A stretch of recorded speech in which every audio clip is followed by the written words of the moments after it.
শিক্ষার্থীদের ভর্তির ক্ষেত্রে লটারি সিস্টেম যুক্তিসঙ্গত মনে হয়নি। সংসদে শিক্ষামন্ত্রী। জাতীয় সংসদে দ্বিতীয় দিনের অধিবেশনে বক্তব্য দিচ্ছেন শিক্ষামন্ত্রী আ.ন.ম এহসানুল হক মিলন। আজ রোববার দুপুরে শিক্ষামন্ত্রী আ.ন.ম এহসানুল হক মিলন বলেছেন, বিগত সরকার শিক্ষার্থীদের ভর্তির ক্ষেত্রে লটারি সিস্টেম চালু করেছিল।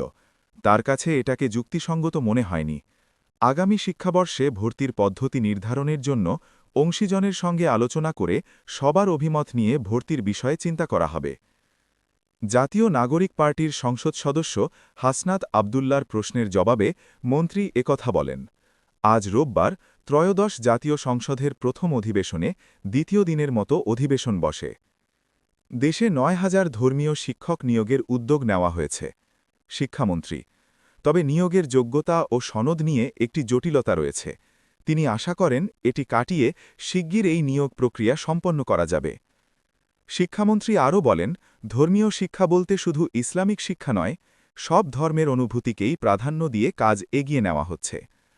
সংসদ সদস্য এস.এম. জাহাঙ্গীর হোসেনের প্রশ্নের জবাবে শিক্ষামন্ত্রী এহসানুল হক আরও বলেন, সরকার নতুন পাবলিক বিশ্ববিদ্যালয় স্থাপনের বিষয়ে প্রয়োজনীয়তা বিবেচনা করে সিদ্ধান্ত নেবে।